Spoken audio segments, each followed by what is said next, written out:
Council of Jewish Women of Greater Long Beach and West Orange County. And we are delighted, along with the League of Women Voters, to be bringing you this very important and very timely presentation this afternoon. The National Council of Jewish Women strives to improve the lives of women, children, and families. And there is no more pressing issue in our society today than the issue of homelessness and economic justice.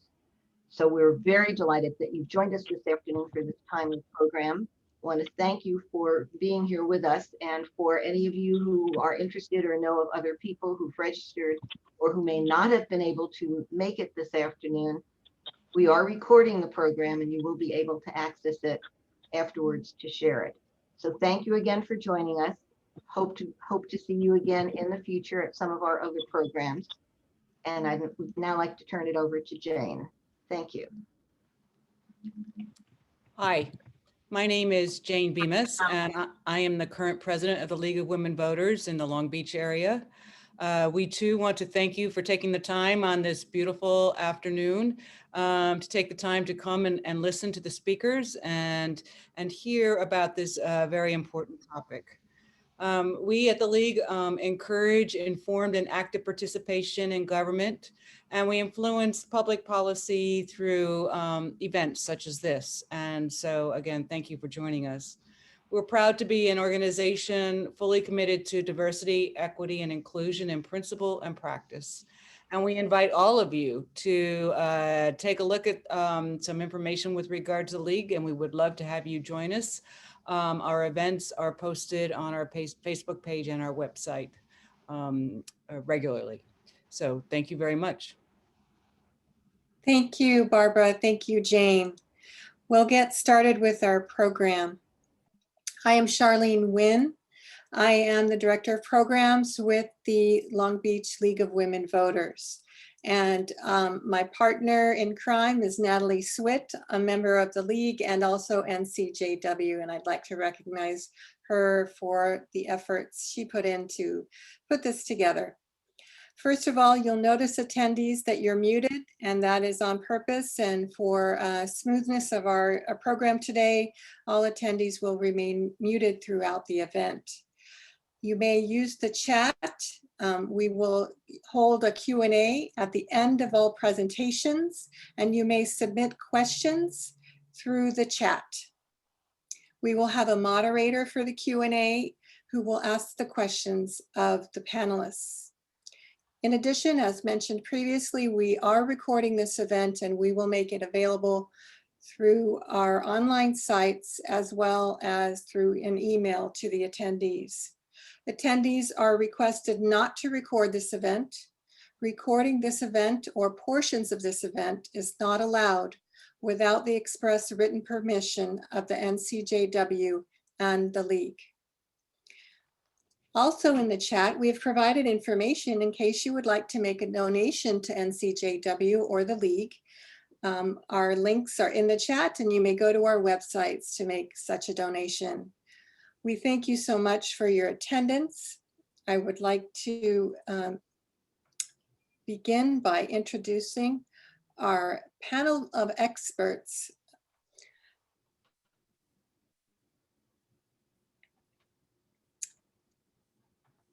First, we have Addie McClellan, a Community Engagement Manager of United to End Homelessness for Orange County United Way. We have Paul Duncan, City of Long Beach Homeless Services Officer. We have Suni Lei Chang, President and COO of Link Housing. We have Julie Lee of the Long Beach Center for Economic Inclusion and former Chief Executive of Urban Community Outreach. We have Paige Polonis, founder of City Heart and Community Engagement Manager at Century Villages at Cabrillo.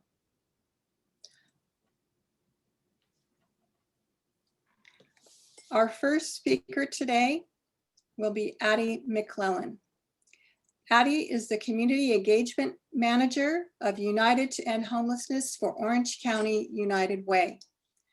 This initiative involves convening business, philanthropic, and faith-based leaders to build community-wide collaboration to end homelessness in Orange County by bringing to life recommendations from United Way's groundbreaking cost study, Homelessness in Orange County, which was completed in partnership with UCI and Jamboree. Prior to joining United to End Homelessness, Addie had been researching homelessness and social movements surrounding homelessness in Orange County. After presenting these research findings at the annual Peace and Justice Studies Association conference, Addie decided to organize her local community to advocate for long-term solutions to end homelessness. Upon graduating with 2 bachelor's degrees in political science and peace studies, McClellan was the first person at Chapman University to be awarded the Shin Yo Fellowship. The Shin Yo Fellowship is a prestigious fellowship that is only offered at 5 universities across the country: UC Berkeley, Seattle University, George Mason University, and Stanford University. Addie, it's all yours. Please join me in welcoming. Thank you so much. I'm so excited to speak to everyone on this call today. And so, as was stated in the wonderful introduction, I work for Orange County United Way. So the data and my presentation that I'll be sharing with you all today is about Orange County. So just to preface this, that this data will be very Orange County focused, but a lot of what is found in Orange County has been is quite common with a lot of communities find across the country when we're talking about homelessness. So with that being said, I'm just going to jump in to talking about what homelessness is. So this might surprise some people on the call, but there are actually 2 different definitions of homelessness under 2 different federal departments, because why would they make this easy on us? But for our purposes today, we're just really going to be focusing on the definition under HUD, Housing and Urban Development.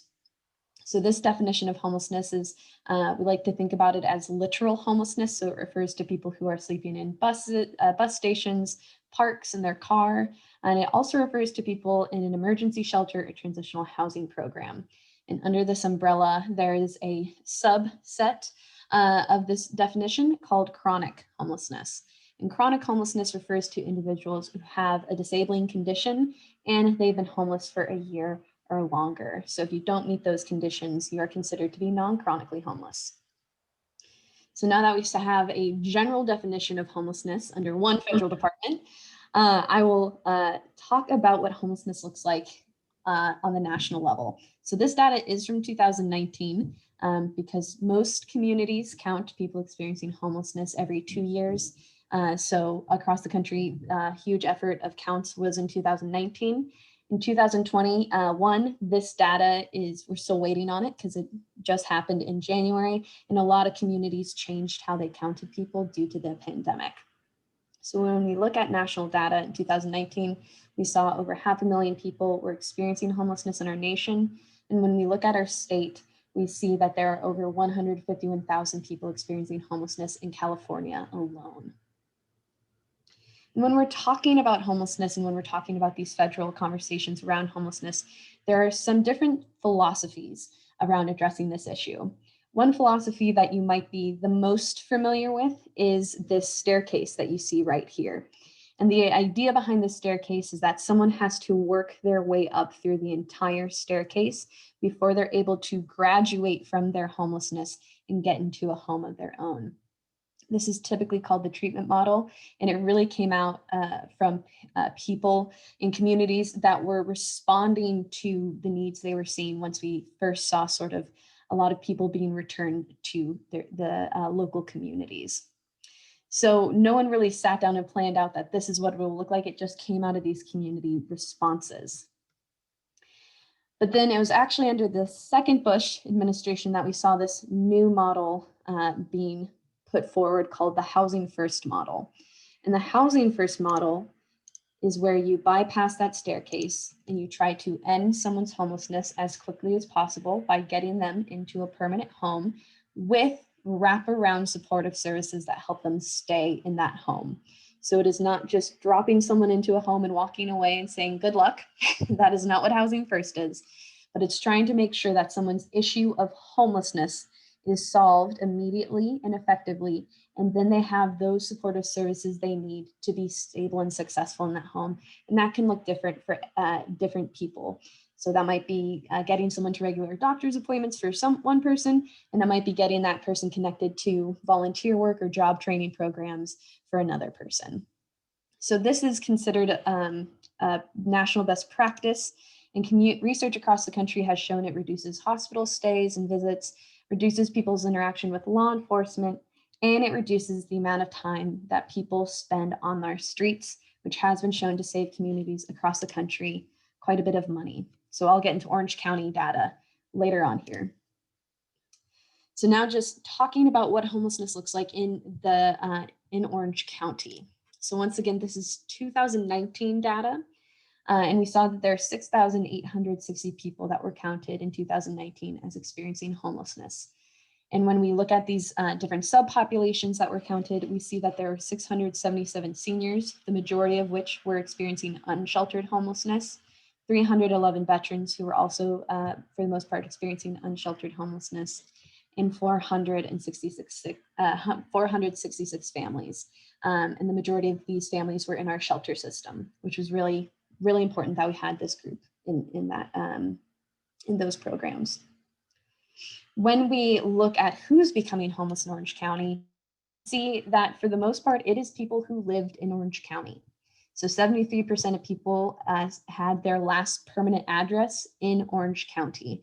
And that's pretty consistent with other data that was found where people that become homeless in a community, they have family, they have jobs, they went to school in that community, and they've been in that community for quite a while. When we look at causes of homelessness in our community, we see that these are the top 3 reasons why people become homeless in Orange County.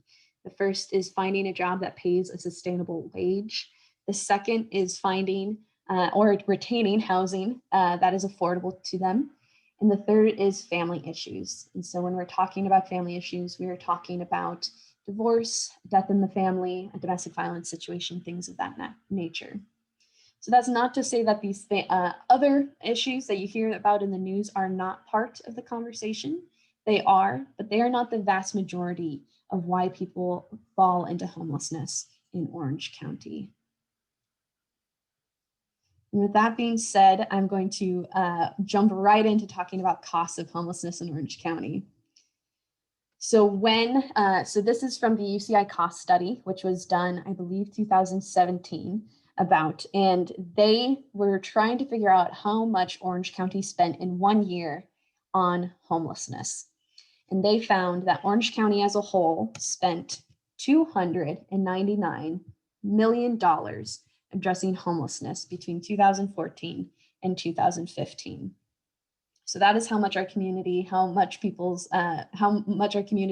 was spending on homelessness, and that is inclusive of people's tax dollars when we talk about that money being spent. And they were able to take this number and figure out what it costs Orange County per person per year experiencing homelessness on our streets. And they found that for one person experiencing chronic homelessness every year, it costs our community over $100,000 for that one person to remain homeless on our streets every year. They also calculated what our community could potentially save if we were to house that person through a housing first response. And the cost study found that that cost of $100,000 goes down almost by 50%. And so when we house that person through housing first, we see that that cost goes down to $51,587 per person per year. And that's including the housing and supportive services that we talked about in the housing first model. We also see this same cost difference for the most costly 10% of people experiencing chronic homelessness. So these are people who have the most complicated health conditions. They are in and out of that hospital staying 2 weeks at a time. And for that person to sleep on our streets in Orange County, it costs our community almost $440,000 per a person per year for their health to get worse and worse and worse. However, if we were to house that person through Housing First and get them connected to those preventative resources where their health can stabilize, we see that that cost goes all the way down to $55,343 per person per year. So when we look, when the UCI professors looked at what Orange County could save if we were to house all of Orange County's chronically homeless individuals, they found we could save $42 million per year. When we're talking about that, the $42 million, we are talking about potholes being fixed. We are talking about different services, different ways that cities could allocate their funding once they no longer have to focus so much on those housing solutions. So that's what we're talking about when we're talking about saving $42 million per a year. So with that being said, I know that was a very quick presentation, but I want to let you know that ending homelessness is possible. And when we're talking about ending homelessness, we are not talking about preventing anyone from ever becoming homeless ever again. I wish I had that power. It would make things a lot easier. But we're talking about functional zero. And functional zero means that a community, if someone were to become homeless in a community, their homelessness would be able to be ended in a reasonable amount of time, and they would not fall back into homelessness once they were housed. And we know that it's possible to end homelessness because other communities have done it. So Utah reduced homelessness by 91% in over a decade. Central Florida reduced homelessness by 50%. And 3 states and actually 82 communities, I checked this morning, have ended veterans homelessness, with Riverside being the first and only community in California to have hit that milestone. And so the common theme between all these different communities is that they operated with a housing first model. And they made this shift, they made that decision to make that shift to creating a system that is designed to end homelessness. So it is possible to end homelessness. Other communities have done it across our nation, and Orange County is definitely on our way to achieving, hitting those milestones as well. And with that being said, I'm just going to quickly talk about United to End Homelessness and how people can get involved in the work that we're doing in Orange County. So we have 3 main areas of our work. We have our public awareness work. So the information I just shared with you is actually a 2-hour class. This is a big part of our work where we go out into the community and we try to teach people about what these terms are, what these solutions look like, and how they can be a part of it. And so that is a big part of our work. And so if that is something that you are interested in, we teach classes every month, and we teach classes with different groups. So we would be more than happy to have you attend a class, or for you to host a class for your organization. We also have our advocacy work. And so we call it Housing Champions because advocacy can sometimes be a scary word for people. But we also teach classes about this as well. And this is where we try to give people the tools they need to be that leader in their community, speaking at city council, building those relationships with local elected leaders, saying, hey, this is how we can solve this issue. Let's do this in our community. So we teach classes that you can attend where we give people all those skill sets. We also have our petition to end homelessness. And I'm just going to quickly pull up the chat box here because I have the link to our petition right here. So this is a petition that says we believe in a housing first response to ending homelessness in a dignified way for Orange County.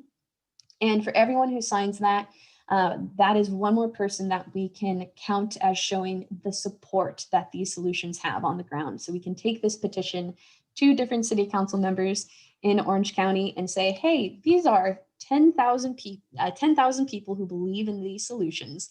And these are 10,000 people who may or may not vote for you, depending on how you respond to these issues.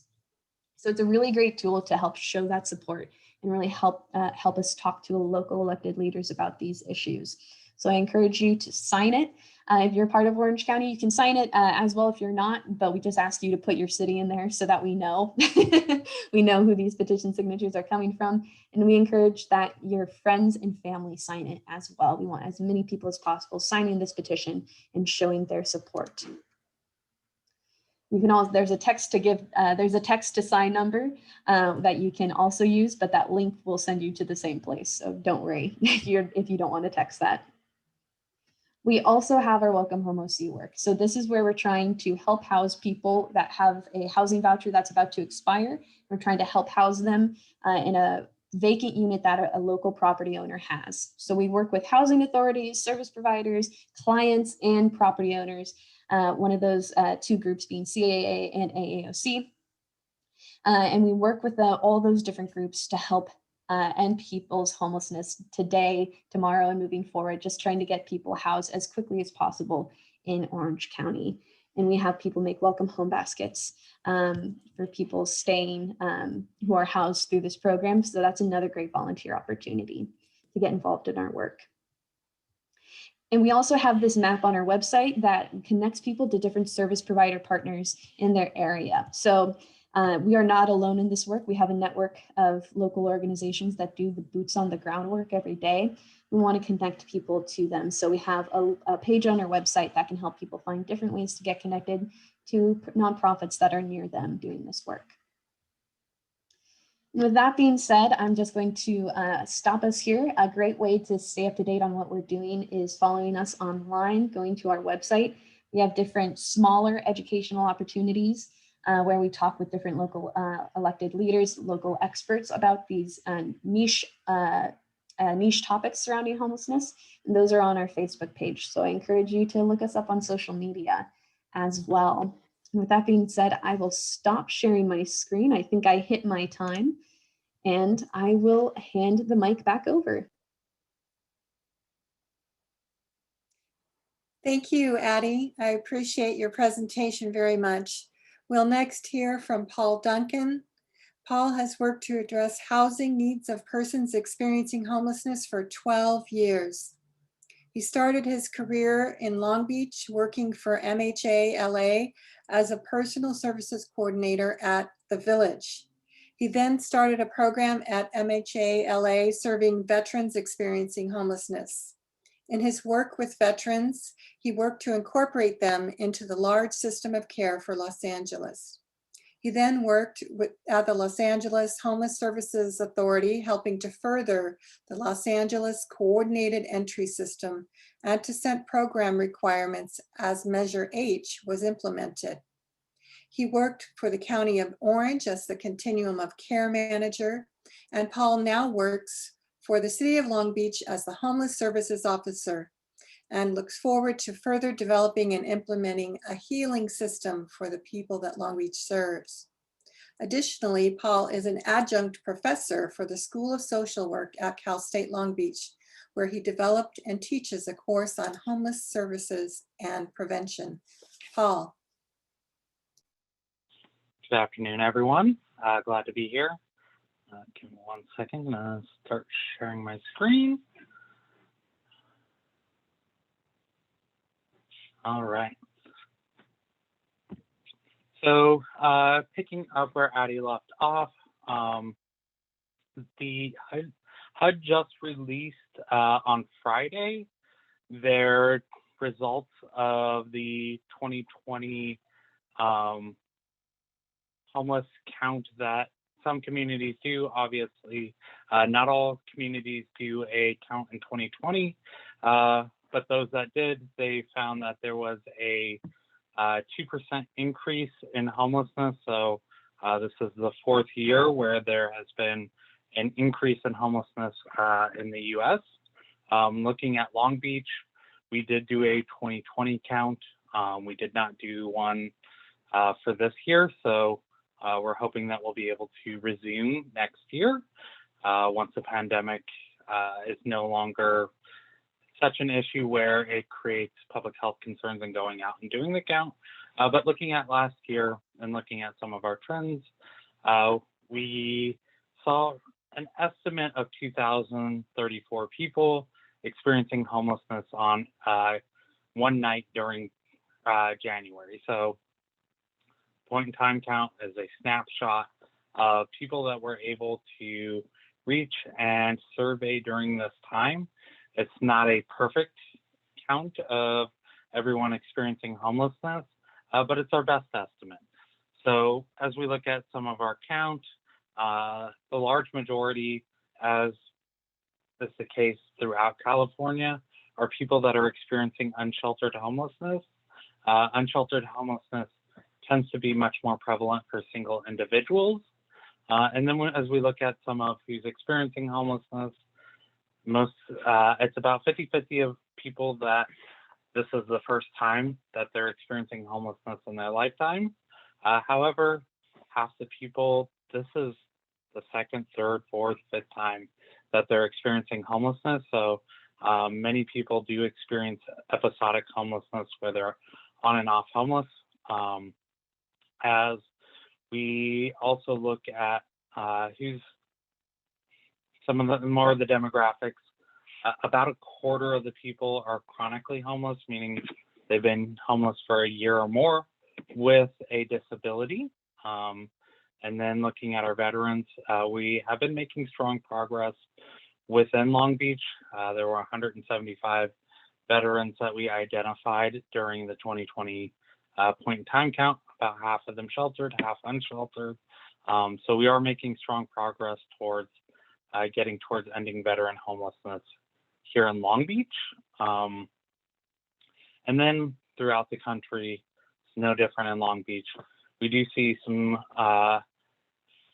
disparities that are, pretty alarming. So people that are Black are about 4 times as likely to be experiencing homelessness here in Long Beach. We also see great disparities among our indigenous population, as well as people that identify as Native Hawaiian or Pacific Islander. I'm going to jump in and cover some of our pandemic response and what's being done here in Long Beach. So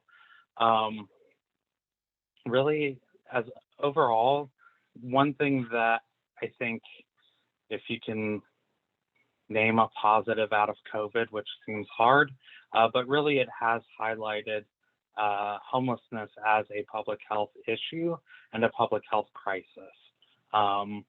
People are paying attention more than they did pre-pandemic and really prioritizing to ensure that we are looking out for people that are experiencing homelessness.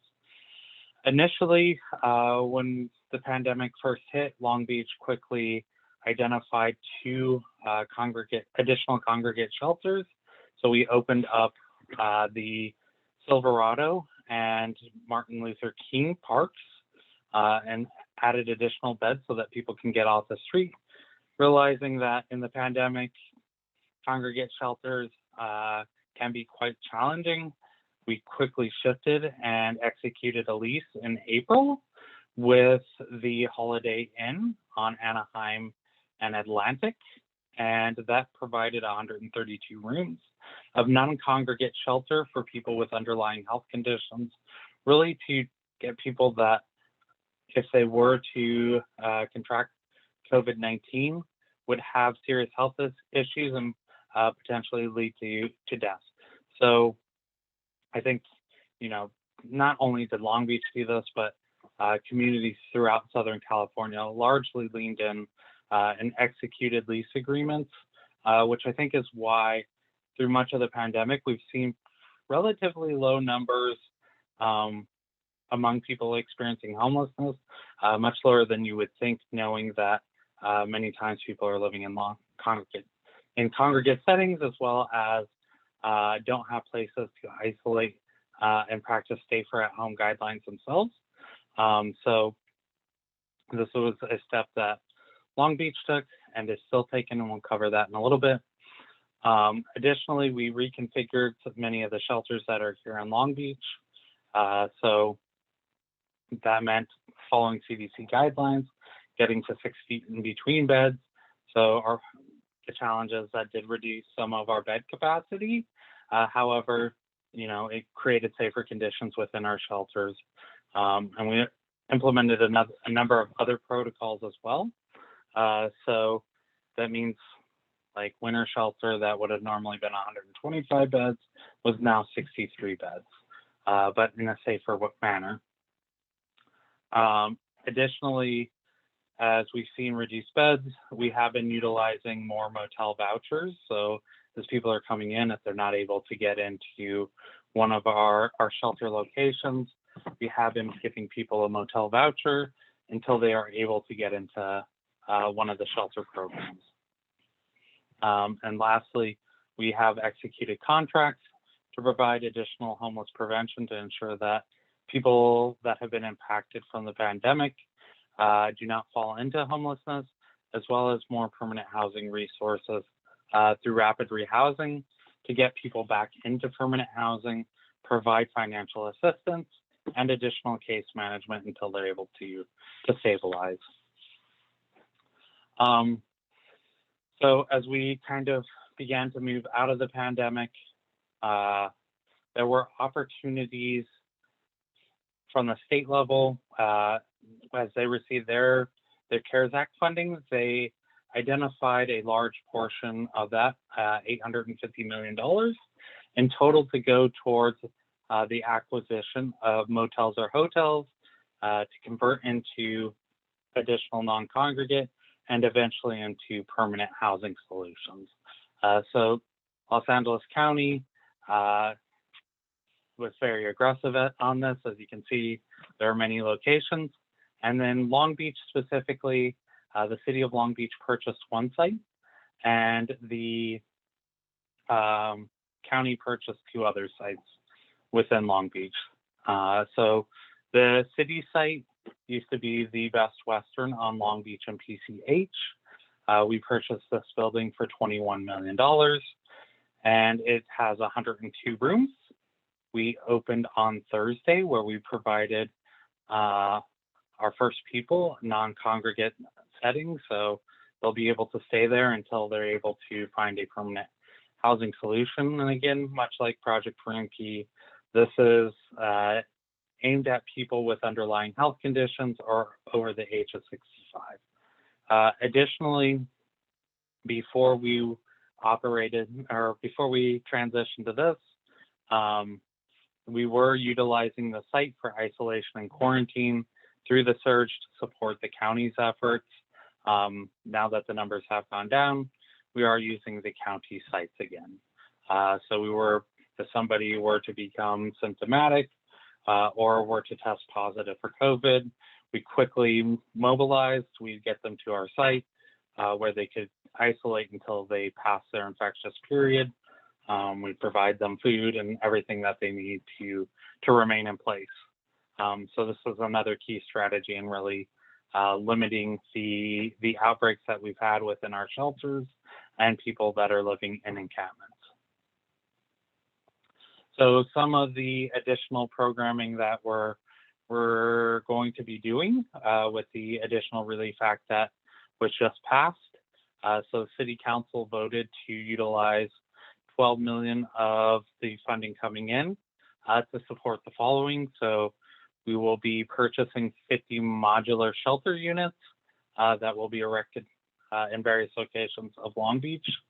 20 to 25 will be at the multi-service center, where people that are coming in can utilize this for a period of time until they're able to get into a different or permanent site. So we'll be engaging in services and really getting people linked in. So another place for people to get off the street immediately. And then we'll be creating a flexible housing subsidy pool. So this is a local deeper subsidy, similar to if somebody was to receive a housing choice voucher, or what used to be referred to as a Section 8 voucher. So the person will pay 30% of their income. The city, with funding that we get in, will cover the other 70%. So there are several counties that have done this. I am not aware of any other cities, so an exciting move at a city level to create a flexible housing subsidy pool for people experiencing homelessness. So excited to get that going. Additionally, we'll be purchasing 2 mobile clinics that will be co-located throughout Long Beach at key points within parks and various places. So we'll be going out engaging people. We'll have restrooms on board as well, so that people can utilize restrooms in the community while engaging in services provided by those mobile clinics. Additionally, we'll be having a mobile shower and restroom trailer that will be going throughout the community. And lastly, we'll be creating a program for transitional age youth at our Atlantic Bridge Community Shelter. We have what used to be a liquor store in the front. We'll be converting that into a market that will be providing affordable food to the community, healthy, affordable food to the community, while providing supported employment for transitional age youth that are experiencing homelessness. So kind of a program that meets multiple needs and that we're excited to implement shortly. In looking at services here in Long Beach, the multi-service center is kind of this one-stop hub where we co-locate a number of different agencies and services. So on site, we have a medical clinic, we have mental health services, we have support with getting people linked in with public benefits, veteran services, family focus services. We have re-entry, and then we even have a probation officer that's co-located with us. And shortly, we'll actually be starting a homeless court within the MSC as well. So we utilize the space for a lot. Additionally, people can come in and get showers, they can get mail. Really, it's a place to get linked in and connected. So we are open 5 days a week, 8 to 4. On Thursday, we do close at 2 for staff development. And then lastly, as we kind of look at how we respond to people that are on the street, many people are in crisis. They've experienced trauma. They're dealing with mental health. They're dealing with their physical health needs. So as we look at how we respond, much of this has come up in conversation after the George Floyd murder, and really looking at reconciliation and what do we do to move forward racial equity here in Long Beach. There was some steps that were taken. So we realigned some funding out of the fire department into the Department of Health and Human Services. And this is really about making a response system that is more focused on health versus just crisis response or safety response. So a new team will be created. We will have 2 public health nurses, 2 licensed mental health clinicians. As kind of we're starting off. There's many models that we're kind of modeling this after. There's a picture of Cahoots in Oregon that many people might have heard of. There's a response called Denver STAR. So really we'll be going out, engaging calls that come into 911 or 988 that are coming in about somebody that is experiencing homelessness, that might be having some medical issues or mental health issues. 988 has just recently been approved. It's a new 3-number mental health response. And with that, I will wrap up right at 15 minutes. Thank you, everyone. Thank you, Paul. Really appreciate your presentation. Our next speaker is Suni Lei Chang. Suni is President and Chief Operating Officer of Link Housing. Suni has more than 20 years of professional experience in affordable housing.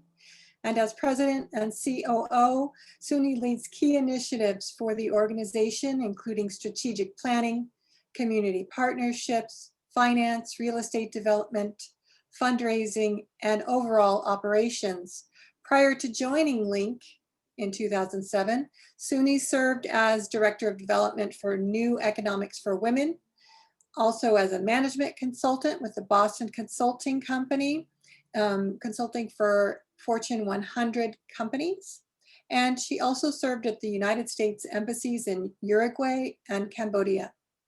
Suni obtained her master's in business administration from Stanford Graduate School of Business and her bachelor's degree in economics from Harvard University.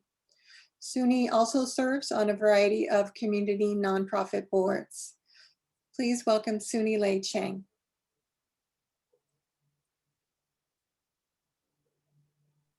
Thank you, Charlene.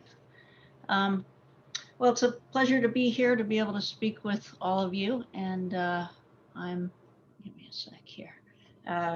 Want to jump right in here. So thanks to Addie and to Paul for talking about the problem we're looking to address here. And you know, there are a lot of different models for how to address homelessness. At the end of the day, it's a simple one-word answer. You solve homelessness by putting people in a home. And so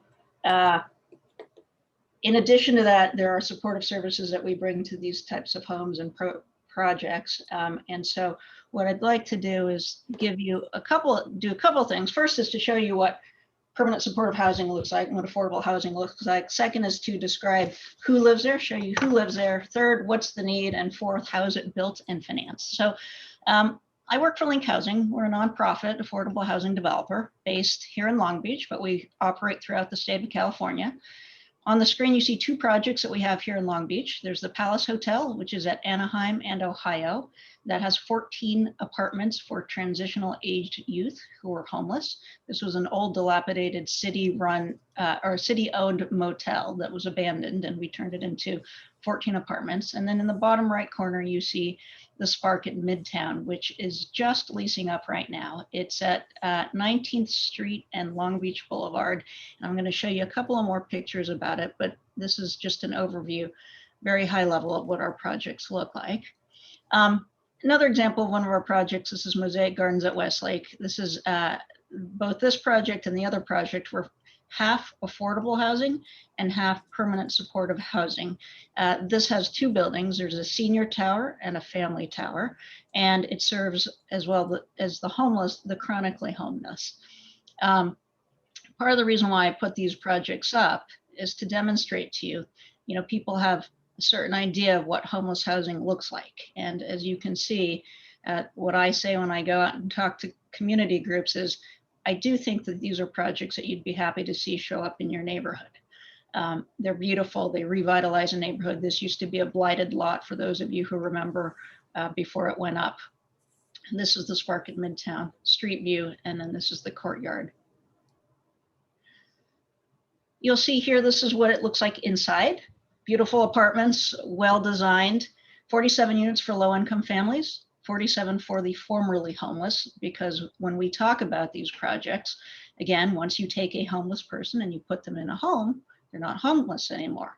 This is permanent supportive housing. It is housing for them to live there permanently. It's not transitional. It's a regular apartment that anyone would live in. The only difference being that the 47 are reserved for people who are coming out of homelessness. In addition to that, it is permanent supportive housing where we provide wraparound intensive case management services, and I'll talk a little bit more about that later.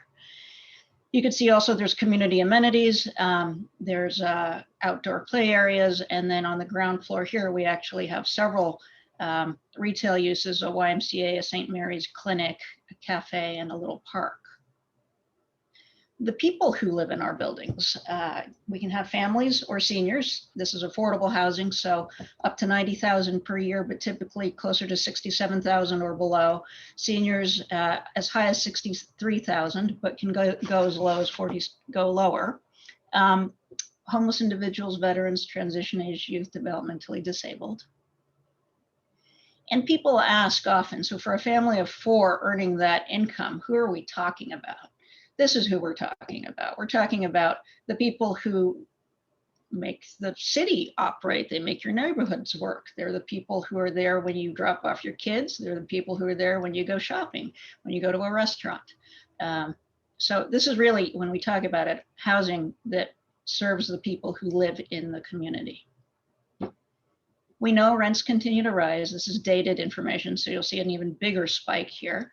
And one of the things that we've learned, Zillow did a study that showed that for every 5% increase in rents, an additional 2,000 people end up on the streets, and rents continue to rise and they don't look like they're dropping anytime soon.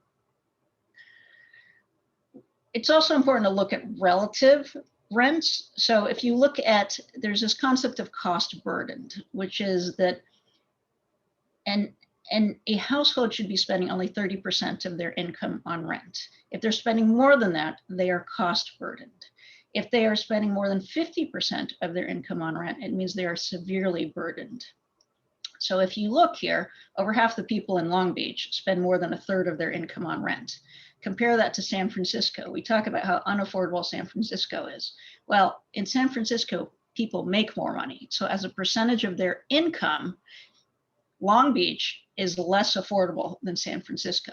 That's one really that always, I was amazed when I first learned that. And it's really something to consider because we think about being relatively affordable in the state, but compared to how much people in the city make, it really isn't true. So what it means for our lowest income populations is that they end up, minimum wage workers end up having to work 3 jobs in order to make the rent. Sorry, I'm skipping around here. 3 jobs in order to make rent for a 2-bedroom household. And then what I find is in order to talk about affordable housing, a lot of times part of this work, in fact, much of this work is about coalition building. So what are the other benefits of affordable housing? Well, building affordable housing creates jobs.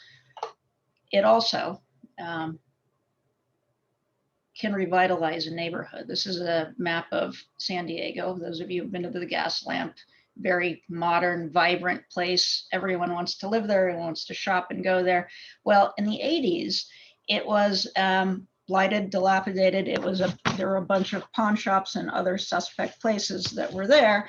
And the turnaround really started with the development of affordable housing. So this is a 1 square mile area of San Diego, and you can see all of these buildings are all affordable housing. So affordable housing has the ability to be the first beautiful buildings in that then attracts additional investment. We know about the social determinants of health, but let me show it to you real time. This is the life expectancy based off of high school in Long Beach. This is not where you went to high school, but just where the high schools are located. And if you look, social determinants means that housing and other factors that affects your health. So housing is a major part of it. If you live on the west side of Long Beach, you have a 14-year shorter expectancy than if you live in East Long Beach. And that is entirely based off of where you live and the access to resources and schools and health that you have. North Long Beach is doing a little bit better, but certainly not compared to here. So when we look at this map and we think about it from a policy perspective, question is, how do you get more lower income people on this side and how do you bring more resources to that side? And the interest of bringing resources, actually, I'll show you the projects that Link has. Our affordable housing projects are all in this area. And so because we can't, this is where we are, what we try and do is we bring resources through services to our homes. And so these are just the basic services that we provide. Now I'm going to shift a little bit more into, you've seen this statistic, Addie's already talked about it, I don't need to talk about it, but permanent supportive housing means you house people, but you don't just leave them there. You also provide them with services, particularly intensive case management services that help our homeless populations and get stable and make sure that they stay stably housed. So benefits assistance, case management, healthcare, medication management, substance abuse. There are also general services that we provide to all of our populations to help bring that rich network of services to helping improve their lives and helping them get ahead. So let's talk about building affordable housing. There are 4 things primarily that shape the building. How dense is it? Can you get it funded? Where is it located? And will the community support it? This is the map where Sparklet Midtown is. So if you look, density means exactly that. How much density can you have there? And in Long Beach, we recently, if you recall, we had the land use element come up and there was a big debate over how dense could you go. This is a major corridor right here. This is Long Beach Boulevard. You can see the M's are the metro stops. And here, these areas that are in yellow are areas where you can go up to 40 units per acre. And these purple areas, you can go up to 60 units per acre. The denser we can build, the more units we can put there. And what that means then is the average land cost per unit goes down. So if we can get greater density, we can bring down the cost of the land that is required to build the housing. And so one of the major elements that we look for is, can we get enough units there? Because if I'm buying an acre, which is what the Spark was, and I can put 95 units there, then that's much easier for me to build and make the numbers work than it is if I can only put half as many units there. Our housing is all publicly funded. A big part of it, the largest part of it actually, 50% of it is paid for through tax credits, which are provided by the federal government in order to offset the costs of affordable housing. And what happens is we get tax credits that we sell to an investor. And so there's a public-private partnership in terms of how we fund these projects. We do collect some rents, but the rents are affordable and they're restricted and covenanted to the property. And they are governed by the IRS and by HUD. But the rents do support a mortgage. So often we'll get a little mortgage. And then the rest of the difference in terms of percentage of funding, all these bars have to add up to 100%, come from city, county, and state funding sources. So you will see the county will raise funds for affordable housing. The city will raise funds for affordable housing. You'll see them through state bonds. Prop 1C was one of them, Measure HHH in LA. City of Long Beach has talked about floating an affordable housing bond. But, and so those are all different measures where we could attract funding for that. And that's really important. One of the things that really the city of Long Beach needs, and really any entity needs, any local government needs, is to have their own source of affordable housing, because you have to compete for all of this other funding. The state tax credits, in order to be able to receive these tax credits, they want to see that the local government is invested. And so if the city doesn't have its own money to put into these deals, it can't attract the tax credits. And so that's one of the reasons why local advocates really push for local funding measures, whether they're permanent being better, but a bond, which is a one-time issuance, is also at least a temporary fix. Housing that's built has to be located near amenities, because clearly you don't want to build it where people can't live. So this is an example of the types of amenities that are required in order to compete for that funding. And then the last part that I'll show you is that these projects can take a while to develop, but once they are built, they are permanent supportive housing. And so it can take up to 5 years to build these projects. So let me close with examples of areas of what you could do. And actually, this is all consistent with what you've heard from some of the other speakers. Speaking in favor of a development is really important. As you know, NIMBYs are quite vocal. And so it's having the counterbalancing voices is really important in order to get our projects approved. Education is really important. Hopefully you've learned a few things in this presentation and the ones before mine, but I think that the more that people understand about affordable housing, what it looks like, who it serves, what permanent supportive housing is, and how it stabilizes residents and can improve communities, I think those are tremendous ways that we can advance the cause. And just as Addie mentioned, I also would be happy to speak to your groups, be out there, share materials, whatever it is, in order to help educate the general public about what this is and how we can meet this critical need. Supporting an affordable housing bond, which we've talked about, but even more important, trying to find a permanent source of funding for affordable housing, because what happens is you raise a bond, you spend it all, and then you have to go out and get the voters to approve a new bond. And all of that is really important at the local level, in particular, if we want to attract some of these state and federal resources, but also advocating at the state and federal level as well. If there's a site that you know of that's underutilized, that in particular, a lot of times we find partners who will work with us, churches or hospitals or other nonprofits who have a large parking lot and maybe want to put housing above or on their parking lot. Those are all potential areas that we might be able to develop, or existing buildings that could be rehabilitated, and we could work with you to figure out how to make those work. There's a way to invest in housing, certainly volunteering and donating. And if you are all interested in learning more about what we do and how we do it, feel free to reach out to us or visit our website, which is here at linkhousing.org. Thank you, Suni. So much great information there. I'm really glad that we're recording this because I'm going to have to go back and look at it again myself.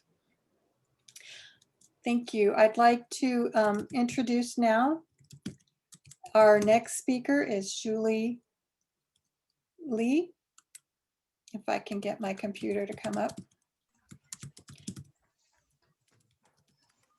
Oh, no.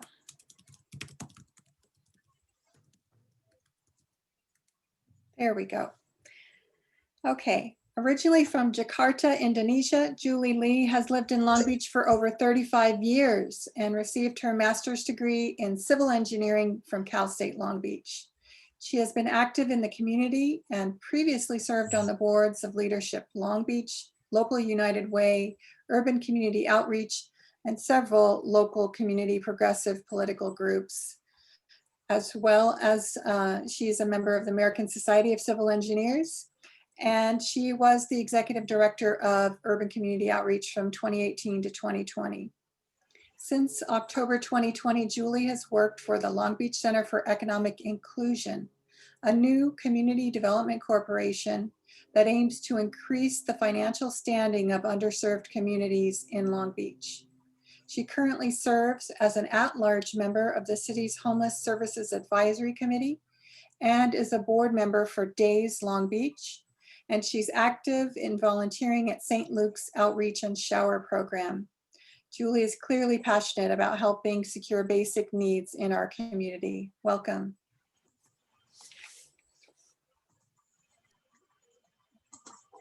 Great. Thanks, Charlene. Appreciate it. Great for introduction. Okay.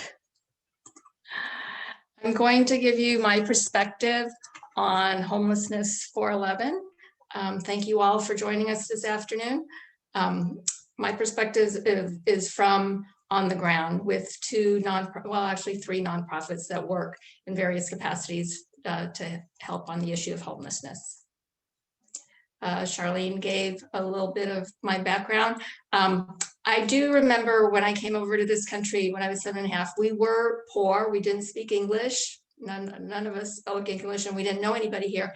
But in the 70s, when you were poor, you didn't have to worry about losing your home and you didn't have to worry about having enough food. It was definitely a different time. So my understanding of homelessness is based on my personal encounters with people who have been experiencing homelessness in various ways, whether they be living on the streets or at the river or in their cars, or even in the motels and shelters. I've assisted many people from street to home, and every journey is different, as Paul and others can attest to. Nothing is ever by the book. There's always some other document to fill out and emails to send and calls to make. But in the end, like Suni and others said, home is our goal because the problem is homelessness. This is a picture of our facility at St. Luke's. I wanted to step back a little bit and remind everybody about the pandemic that we've been in for the last year.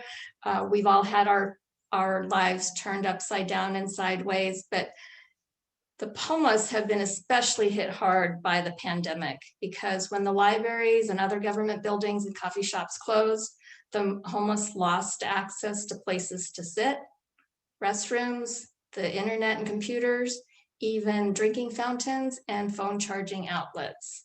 And that happened immediately, right? And so they were forced to be out in the open more during the daytime. And I think some of you have noticed that they've been, the encampments and human suffering have become more visible during the pandemic, especially as we all get out more, we can see them because they, for the most part, still those buildings, the public buildings and the coffee shops are closed to them. I want to spend a little bit of time talking to you about a program that I've been involved in for over a year now. It's the St. Luke's Outreach and Shower Program, which was started in 1998. We have an all-volunteer program that operates 4 Saturdays of every month from, it's usually actually about 7:30 a.m. till about 1 in the afternoon or when the last person leaves. On average, we get 60 to 85 men in the program, and about 20 to 40 women access our services every Saturday. We're fortunate in that St. Luke's campus is open and has lots of outdoor spaces. So we have remained open throughout the pandemic. We receive financial support from the Amundsen Foundation, the Gumbiner Foundation. We just received a generous donation from Farmers and Merchants Bank. We've received funds from Supervisor Janice Hahn from the Long Beach Homeless Coalition, a bunch of church members and other individual donors. We also run on in-kind donations for the meals and the clothing and the shoes and everything that you can imagine people need when they live outdoors. We receive donations on a weekly basis from Project Optimism, Temple Israel, Los Altos United Methodist, and several other church groups and community groups. And we also have some local businesses that support us, such as Soul Foot and Ankle, that provide regular supplies of new and gently used walking shoes and running shoes, and then El Pollo Loco that provides meals to our guests. During COVID, we have been following COVID safety protocol to keep the shower program open throughout. We have not experienced any outbreaks of COVID during this entire time. We have Reverend Jane Gould, and a volunteer who happens to be a nurse, meet our guests at the gate, and they hand out face masks and hand sanitizer and check temperatures before we begin our day. In the beginning, we were really the only place around that allowed people to sit, to rest, to eat their meals, and to shower, as well as charge their phones and receive a clean set of clothing and to use the restrooms. In 2020, we had just under 3,300 male visits and about 1,200 female visits. So I think most of you know that the homeless are about 2/3 men and 1/3 women. Because these people come to us every Saturday and we spend, 3 hours or so or longer with them, we do get to know them, and we know them as mothers, fathers, grandparents, brothers, sons, daughters, sisters, and they all have very unique stories as to how they became homeless. And like Paul said, they have definitely experienced varying degrees of trauma while they've been out on the streets and even beforehand. Their stories are quite impactful when you listen to them.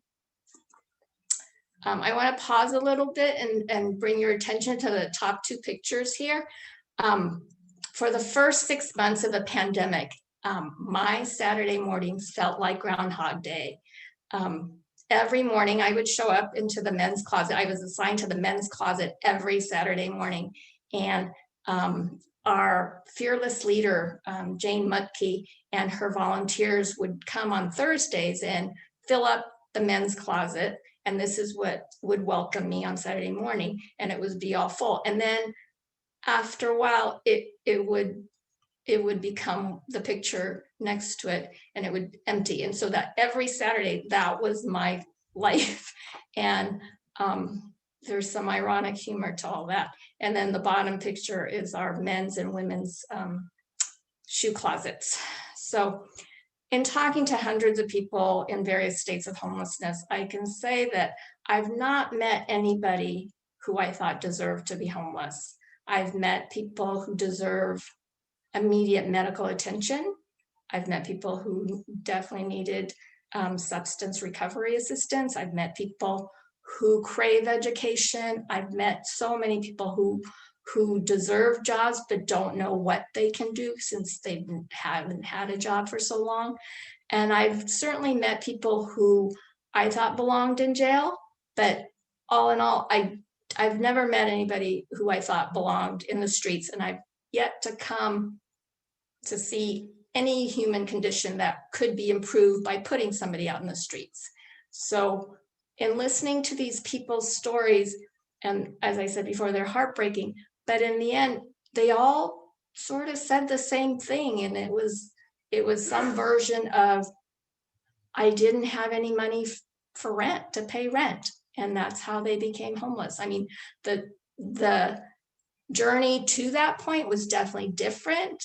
And some people took more turns than others, but in the end, they really, I found that the biggest difference was that they had no money. We have money to meet our basic needs and they don't. And having little or no money has restricted their access to housing, education, healthcare, food, financial services, transportation, and so many other opportunities. It is the exception when I meet somebody who has a bank account. Most people I have met have not had a bank account either ever in their lives or in the last, since they've been homeless. And that, I think, is pretty telling, because the rest of us, we couldn't imagine with, our lives without banking services, right? So at St. Luke's, as I said, we have a team of volunteers, a robust team of volunteers that deal with the donations, deal with the food and everything.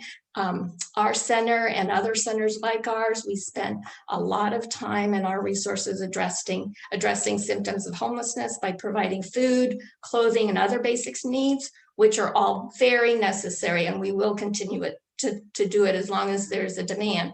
But as everyone has agreed, it's time now that we move with some urgency to get people off the streets. When you look at the numbers that Paul gave us, about 2,000 people who are experiencing homelessness in the city of Long Beach, that accounts to less than 0.5% of the population.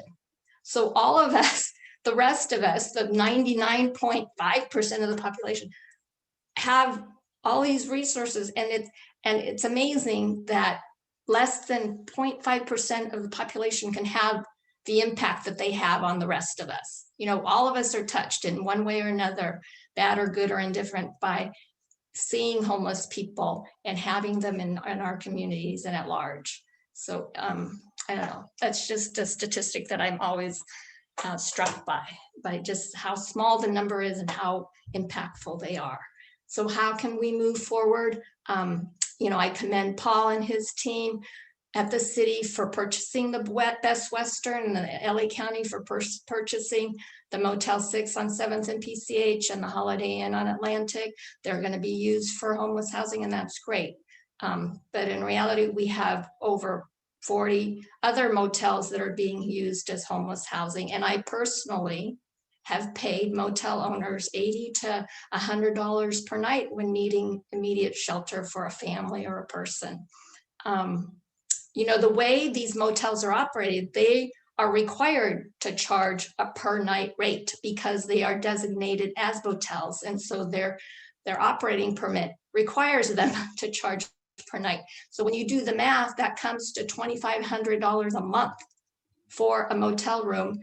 And then some of those motel rooms I've been in are not worth a fraction of that, but that's what these people have been paying for their shelter. So what can we do? This is a picture. Paul had some pictures of the prefabricated shelters. And those are the things that we can use to make better use of the empty lots and the abandoned commercial and retail spaces. The prefabricated tiny villages, this is a picture of the one that was installed by the city of Los Angeles. They're prefabricated at a company in Everett, Washington. The city of Los Angeles paid $7,500 per unit.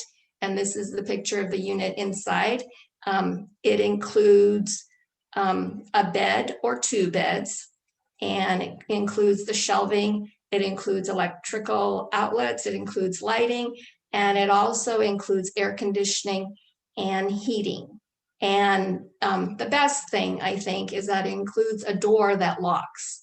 And so as opposed to traditional shelters that I've toured and visited, these shelters allow the occupants a sense of dignity and security and privacy that I think we all deserve. And it's great that the city is going to move forward with them. So when we were talking about lots and what we can do, this is the one that the city of LA opened on February 2nd of this year. It's 39 shelters, and it was, I would guess, one of the most undesirable lots there was. It's between two busy streets, and it's sort of tear-shaped, and there weren't even any utilities to it. So the most costly part of this project, which took only 13 weeks to build, was getting the sewer line to accommodate the restrooms and the showers.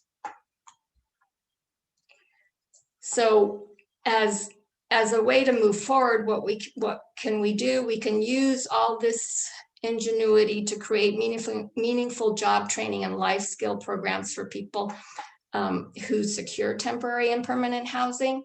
As Suni and others said, you know, it's about providing the supportive services, right? And so with these shelters, we have common areas such as where they eat, where they do laundry. There's even an area in this one for dogs, and the showers and the restrooms are common. And the company that makes these shelters, when we talk about jobs, it's sort of a great thing that this company in Everett, Washington, they hire mostly formerly homeless and incarcerated people. And their average wage is $18.47 an hour. So if we were to put these shelters next to a manufacturing site or an urban farm or some other, or a park or something, we could use it as part of a jobs program, just like Paul's market for the youth. So we must be the change we wish to see in the world, right? Each of us can affect improved outcomes by thinking of ways to help reduce the number of people living outdoors. What can you do? Come and volunteer at St. Luke's or another homeless center and get to know the people that we serve. I know that their stories will inspire you to help them in whatever way that you can. And I really thank you for this opportunity. Thank you, Julie. Really appreciate your point of view and your experiences, and thank you for sharing your presentation today. Our next speaker is Paige Polonis. Paige is a product of Long Beach. She has worked as a journalist and nonfiction creative writer in this city for nearly a decade. Paige graduated from Cal State Long Beach in 2015 with a bachelor's degree in journalism and another one in international studies with an emphasis on politics and economics. Paige is the founder and executive director of City Heart, an arts-based service provider that supports various at-risk communities in Long Beach through a resource hub located at the Villages at Cabrillo. Paige has worked as the multimedia managing editor for the Signal Tribune newspaper, served as an office manager for Congressman Lowenthal, and served as communications director for Assemblymember Patrick O'Donnell. And she currently works as the manager for community engagement at Century Housing at the Villages at Cabrillo. And she is also currently the president of the Long Beach Homeless Coalition. And did we mention that Paige loves Long Beach? Yay, Paige. Please welcome. Go right ahead. Thank you so much. Yes, I do love Long Beach very, very much. I take this community very, very seriously, and I'm a little nervous to follow all of those wonderful speakers talking about all of the ways that we can make positive impact in the community that I care about so much. So thank you so much for the opportunity. I am planning to speak a little bit today, and for those of you who know me, speaking a little bit is usually not how I roll, but I'm going to speak briefly about just how to get involved with serving the homeless community as from the perspective of just a member of the general Long Beach community, I'm not someone, as you heard in my bio there, with any formal training in this area. I sort of fell into this industry or this sector somewhat by accident, but I think also just by following passion and just really following love with the community that I live in. So I'm planning to speak a little bit about just getting involved, from any position that you might currently sit in, if it's just that of a concerned member of the community or someone who already works in this field, or perhaps someone who's experienced homelessness yourself. So that's kind of where I'm going with this today. And it really does take a village. It's not lost on me that the reason it takes a village is one of the most commonly used expressions in this field, because it really does. I mean, I think you've heard today so many different perspectives and so many different pieces of the work that really go into bringing just one individual home and then also keeping them home or helping them to stay in that home. So it really does take a village, and that means, everyone who showed up just to listen today, you're part of that as well. So thank you for being here. When I first started out, I graduated from Cal State Long Beach in 2015, as you heard, and my intention was to work as a journalist. Did not go according to plan, but that is okay. City Heart was an organization that I founded with the intention of being a journalistic endeavor that would tell stories of all kinds of issues going on in our community to just raise awareness, more so than anything else. And so this question that is one of the most frequently asked questions, I think, in the work that we do, how can I help? It was one that I was asking. It was one that I was asking so that I could put together resource guides or stories, how-to stories, right, to share with the community on all different kinds of issues. And so I set out into my young little career asking this question quite frequently. And I think the most common answers I was getting at that point, and with the group of artists that I was working with, were, volunteer or donate. And I think both of those things are, of course, incredibly important, but there's a lot more to both of those simple, short answers. And so I want to talk a little bit about how to maybe unpack some of those. And so what I've kind of come up with and concluded is that it's not just hitting the donate button, on your mobile device or writing a check. It's not just showing up and helping to hand out food, once a week. It's not just those short-term pieces of the work. It's showing up all of yourself, wherever you might be donating or volunteering. It's showing up your whole self, sharing the mission of the organization or the agency that you're choosing to give yourself to. And so I want to talk about donating, lots of different ways that you can do that, volunteering, which is really another way of just saying donating your time, and also talk about making a commitment. When you give of yourself to any of the causes that you've heard about today, or any cause that you might find in the future that you align with, it's a part of who you are now. You're sharing in the mission of the agency that you're supporting. And so it's a long-term commitment, and there are various ways to do that. And then I kind of want to talk shortly about just this idea that a short-term service can really have a long-term impact. So when you show up, when you make that donation, when you take on those commitments, you're not just supporting an agency. You're not just supporting, the logo of the agency that you're choosing to give to. You're making a huge impact on the life of one or more individuals. So that short-term gift that you're giving, whether it's your time or your money or your items or whatever you have to give, is a long-term impact. And so it's a really big deal. I think what's wonderful about Long Beach and the community that we're in, and this whole event today, is that we've all shown up, right? And so we're all asking the question, how can we help? Perhaps we're in the sector, so we know a little bit more about how to navigate particular project areas. But perhaps you're just starting out. Perhaps today is the first day that you've come to an educational forum such as this to learn how to get more involved. But one thing that I think is for certain is that everyone in this Zoom room is a person who daily is doing good deeds. And what I mean by good deeds is just, you've probably listened to someone's story. You've probably shown someone kindness by giving them food or water. You've probably looked someone in the eye you know, at some point as you've been walking in your daily walk and seen someone who perhaps was experiencing homelessness, you've probably looked them in the eye and said hello.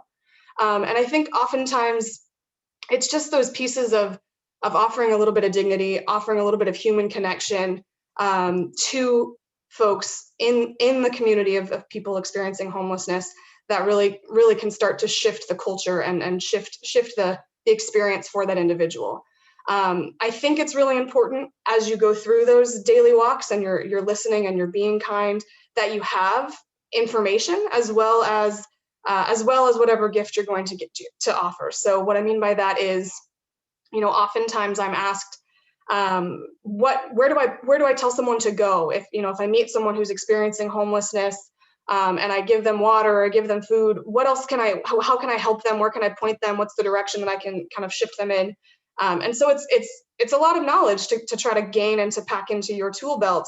You know, it could be that you give them the contact number for the multi-service center. It could be that you're coming in contact with them on a Sunday and you know the 2 places that are open, or the small handful of places that are open and offering a meal or a hot shower over the weekend.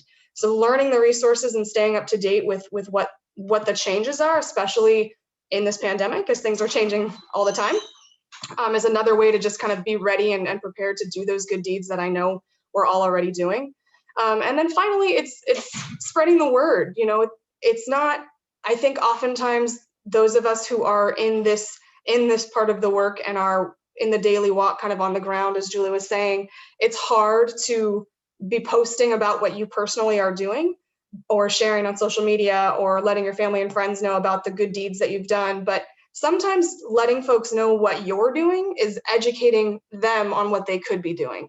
And I think oftentimes, coming into contact with someone who might be experiencing homelessness and not knowing how you can help is why folks sometimes look away. And so letting your loved ones and your community members, your neighbors know what you do is in of itself a really long-term commitment and an investment in how they too can be part of helping. And then finally, and this is kind of where I'll shift for the rest of the presentation, but partnering your passion with a cause. And so there's kind of the individual work that you can do yourself in your day-to-day, as I've just kind of shared. But then there's the longer term, the larger commitment of investing in an established organization or an agency. Serving the community, from what I've learned and what I've experienced, often means choosing your own adventure. And so I have a short story that is not yet complete because it's still unfolding, which is a good thing. But I want to tell you about a friend of mine named John, and I'm laughing a little bit because he is in this Zoom room. As I told you, we've got a lot of really good people in this Zoom room. So my friend John has been a lifelong volunteer. And the entire time I've known him, he's been someone who has given everything he has to serve his community. He has volunteered at the villages at Cabrillo, where I currently work and where I'm sitting, if you can see my background, sitting at the villages. John has been volunteering at the villages for longer than I've worked there, longer than a lot of our staff have worked there. He has volunteered in kind of that show up day-to-day volunteer capacity, where he's offered yoga classes to folks living at the villages. He has come and helped hand out food at our Thanksgiving meals. He's helped folks navigate all kinds of bureaucracy and try to figure out how to get connected to various resources. And then, as goes with choosing your own adventure, today, John is working with members of the Villages at Cabrillo community, which includes veterans and family members and children and seniors who have all experienced homelessness. It's about 1,500 or so folks who live at the villages on any given night. And John is working with a group of veterans who have experienced homelessness themselves and also asked that question. Okay, John, how can I help? What can we do? And I think what happens is the longer you volunteer in this kind of sector, the more you'll find that folks will look to you as an expert on how to give, on how to help. And I'm not an expert by any means in any of the ways of the speakers that you've heard before me. But I think, like John would maybe agree with, he had some good answers for these gentlemen who wanted to give back to the community that now they call home. So I'm excited to talk about the Veteran Council at the Villages at Cabrillo, which has become a part of my organization, City Heart, really by matter of happenstance. And so I'm kind of going to tell that story as we move through the rest of my slides. So again, donate to a cause that you believe in.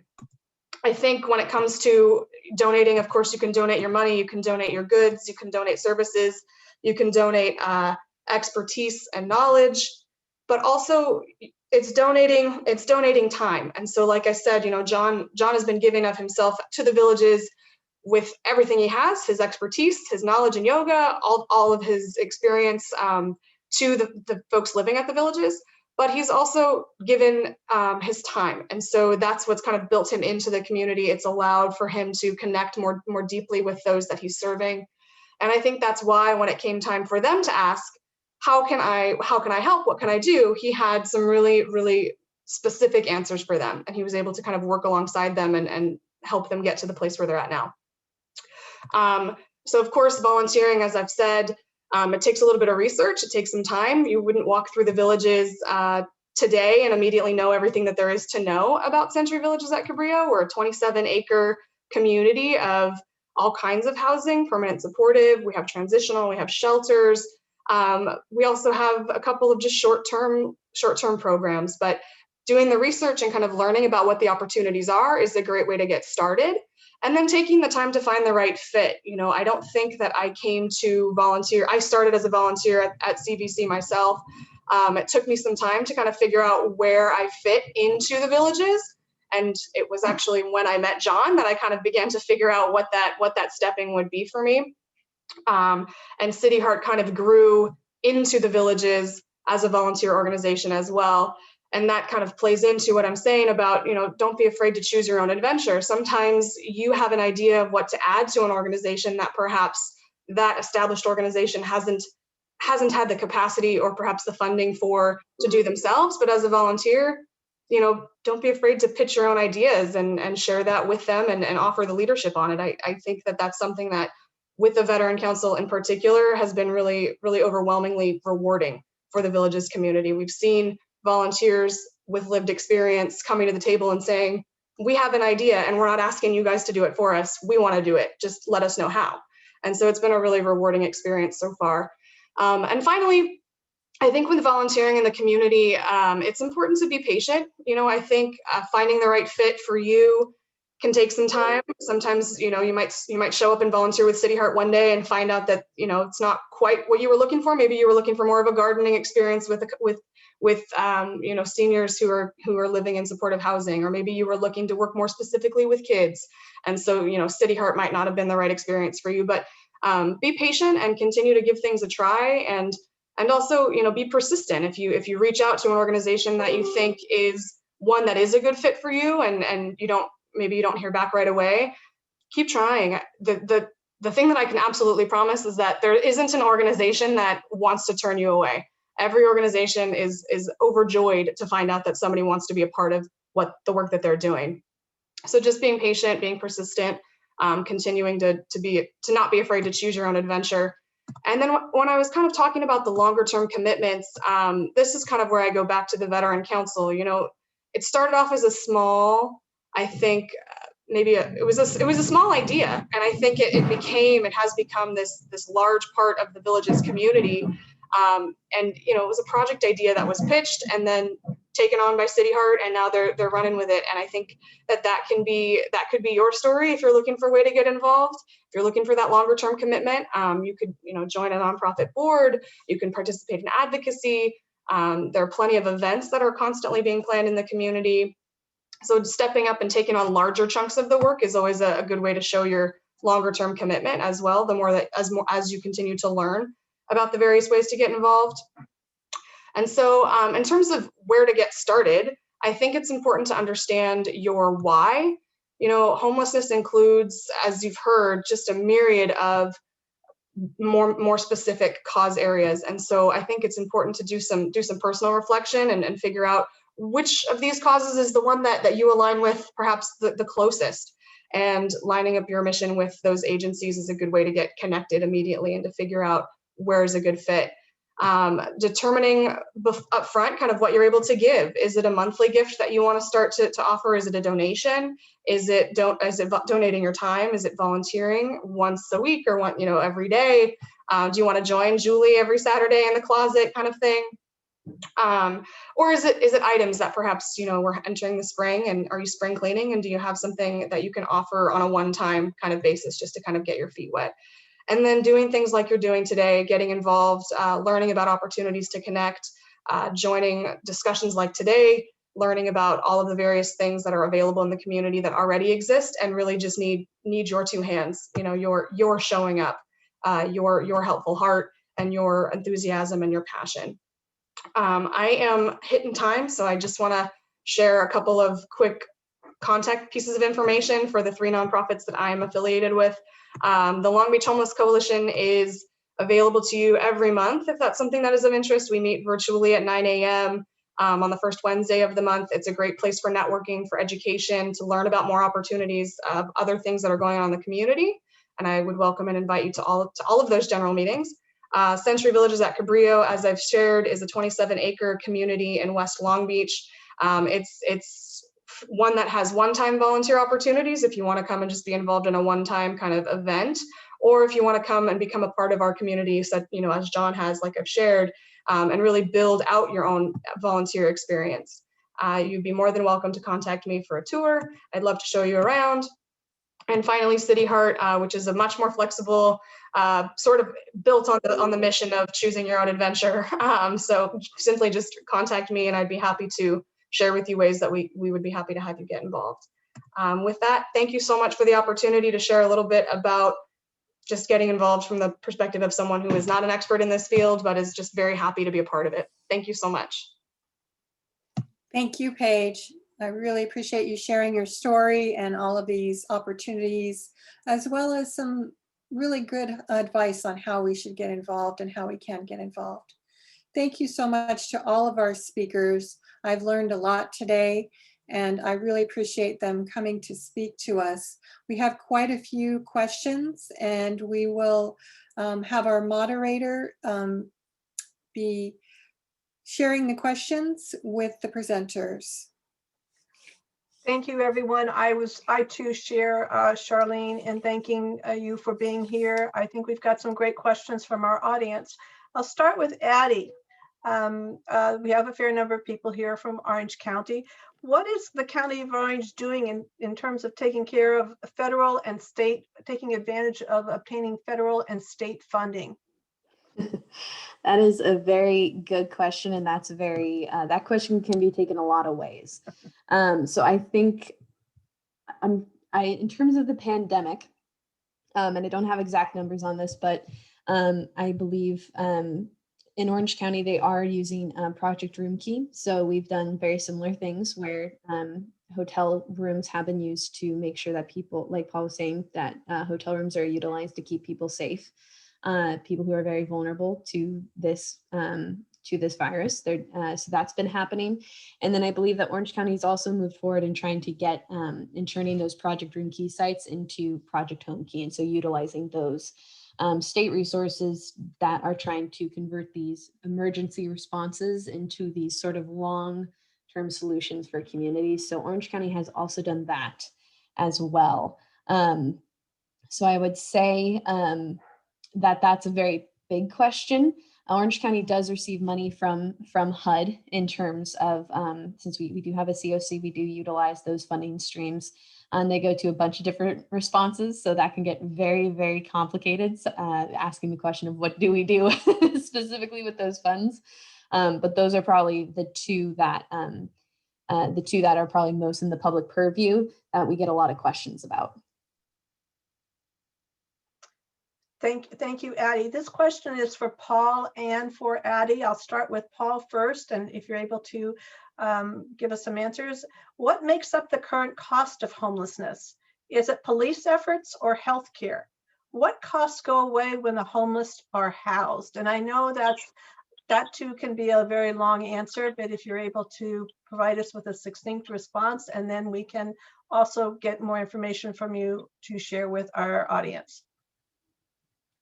Yeah, so both Los Angeles County and Orange County have been collecting data throughout the various county response systems, which includes police, it includes paramedic response, it includes our hospitals, it includes our mental health services, it includes our jails.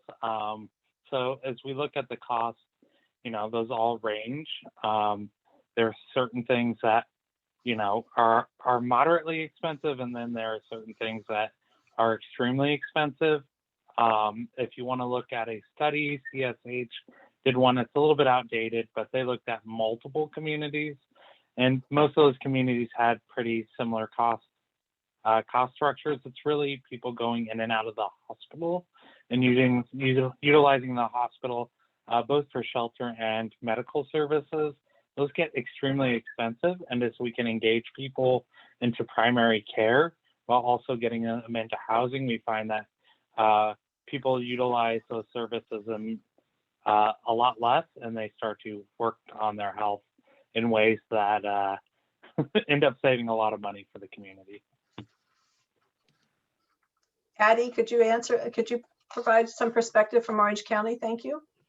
Yeah, I would say Paul probably covered the majority of it. But yes, it is when we look at crunching the data of where this money went for Orange County for the cost study, we see that a large part of it was spent by our cities. So police departments, fire departments, things like that. But then if we crunch it through clusters, we see that the healthcare cluster is where we see a lot of this money coming from, because people's health gets, people's health does not get better on the streets. It tends to get worse the longer they are experiencing homelessness on the streets. And so people's health cannot stabilize. So like Paul was saying, they use those emergency services that can get very costly in terms of what communities spend. And so we see that when someone is housed, not only does their health get better, where they're not going to the ER, they're not going in that ambulance as frequently, but also people's behavior changes as well. And so people start to stabilize when they're in housing, when they're connected to those supportive services that people get connected to in things like rapid rehousing and permanent supportive housing. So that's where we see those costs start to change when someone's housed. Thank you. Suni, as a follow-up to what Addie was saying about the importance of people getting housed, one of the questions we had was, are your buildings permanently affordable as long as Link owns them, or do you only own them for a set period of time? There's a serious problem in LA with affordable covenants expiring. I'm not familiar with that, but if you're able to address those two questions, that would be appreciated. Thank you.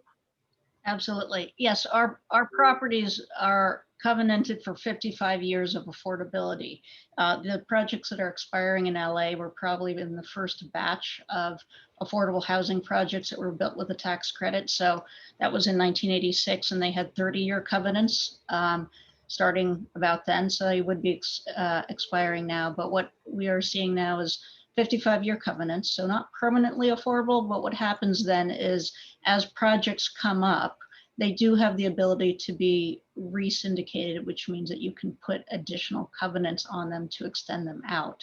And often cities have money in the deals and make that part of the condition of refinancing the project. So it is possible to extend out the affordabilities of these projects. Thank you. This question is for Paul, Paige, and Julie, with a lot of your outreach efforts, but what percentage of unsheltered homeless of our neighbors experiencing homelessness refuse help when directly offered? If they are experiencing mental illness or drug dependency, what do our professionals do in response? And then as a follow-up, can you speak to how one convinces a person who is homeless and suspicious of service providers to overcome their reluctance and accept help? Paul? Great question. I feel like I need another hour to do justice to that question. But quickly, just kind of, I don't really have, people throw out numbers at moments of how many engagements it takes. I'm not a big fan of those. It really varies. It may be that the person accepts, your offers on the first time you're talking to them, it may take 10, 20 years to have somebody like finally go, yeah, I'll give it a try. I think also, in my intro or my feedback, I talked about healing and creating a healing environment. People that have experienced adverse childhood experiences, such as abuse, such as neglect, are exponentially, people that experience both abuse and neglect are 26 times as likely to experience homelessness in their lifetime as somebody that wasn't, is what one study found. So pretty staggering. So we're dealing with a lot of trauma and a lot of systemic failures within our response system. So if somebody's been let down and by many, many different systems, whether that be our social service system, our child welfare system, our justice system, we are one more system at the end of the road.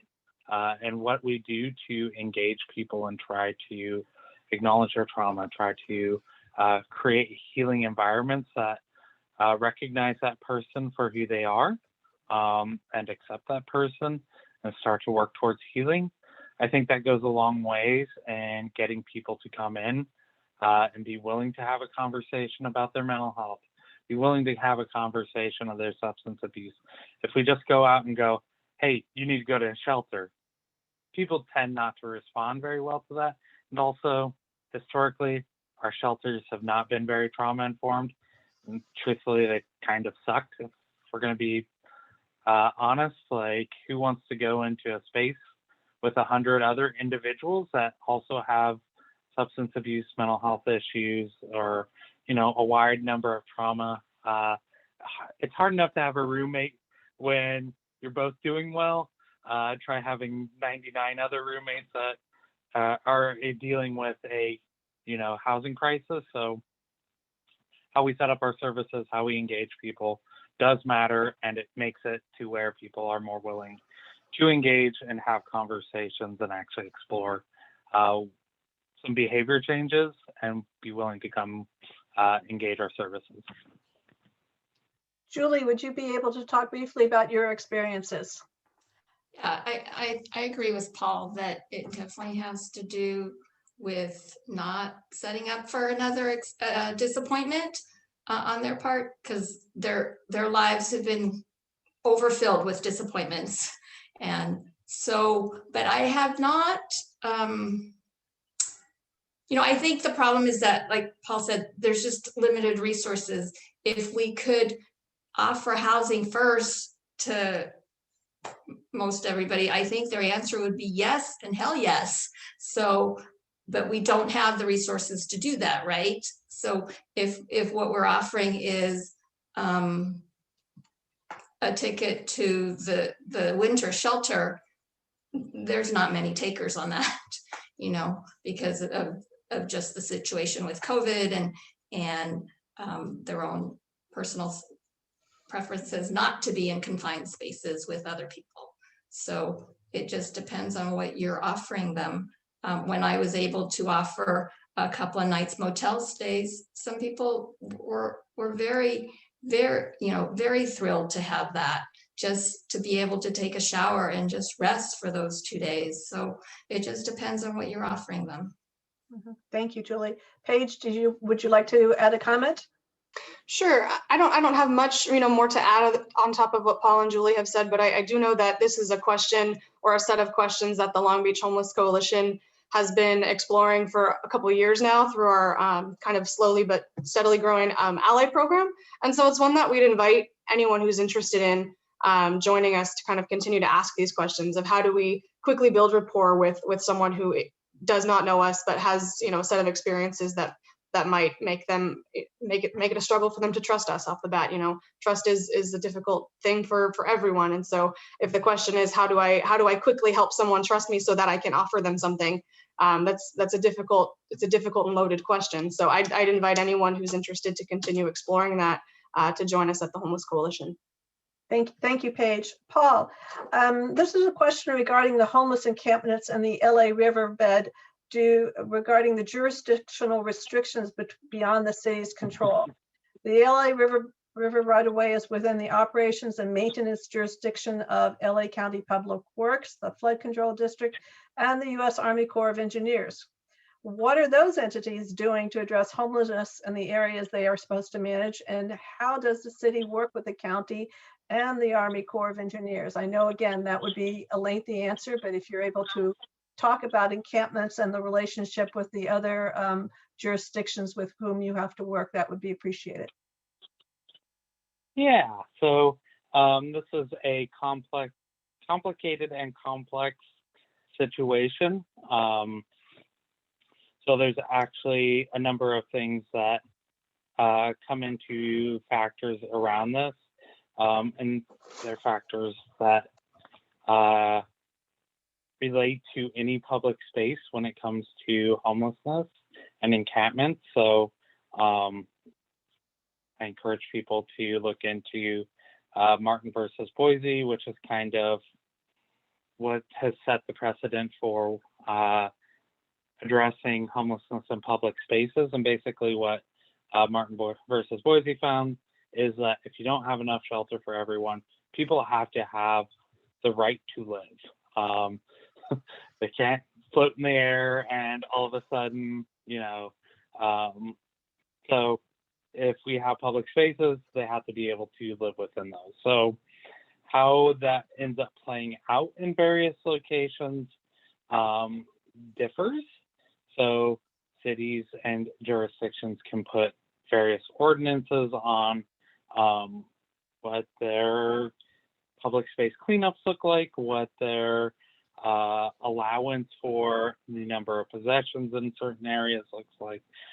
So from some of the partners' perspectives, especially during the pandemic, has really been to not do much in the way of cleanups or moving of people, which I continue to argue, like, hey, yes, this is a public health crisis, but you create other public health crises by not addressing at least the cleanup and removal of trash and debris. So, you know, really looking at, even if we're not going to disrupt encampments, can we at least have cleanups within our public spaces to remove the trash and debris that often is created by encampments because they have nowhere to remove their trash.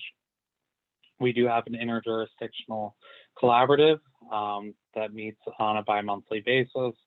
So we do have representation from the county, from Caltrans, from the Union Pacific Railroad, from a lot of the jurisdictions where I think people know that hey, there's certain areas where you can set up your encampment and it is unlikely that you will be bothered anytime. So often those are where people go. So it's a delicate situation. I think we all deserve to live in a community where we don't have to worry about the buildup of trash and debris in public spaces. So we continue to try to partner with the county, with the Army Corps of Engineers, and to provide at least a removal of trash within the riverbed and other public spaces. Thank you. Suni, this is a question I think you might best be able to handle. I don't know if you're familiar with Senate Bill 679, which has been proposed to create an LA County Regional Housing Finance Act and establish the LA County Affordable Housing Solution Agency. And the purpose would be to increase affordable housing in LA County by providing enhanced funding, technical assistance, renter protections, affordable housing preservation, and new affordable housing production. Is this a legislation that you're familiar with? And could you talk briefly about this legislation? And should we be advocating for it? 679, I think you said. Yes, 679. Yeah, there's a lot of legislation happening right now, and that is it's actually a great thing. We have seen a tremendous amount of advocacy. I am I have heard of this one, but I have not gotten into it yet. One of the challenges of building affordable housing is that there are so many agencies involved. And it sounds like this is one of the bills that is intended to streamline this by consolidating everything. I was talking to somebody who has been advocating for a similar measure. I think this might be the same one through the Southern California Association of Governments.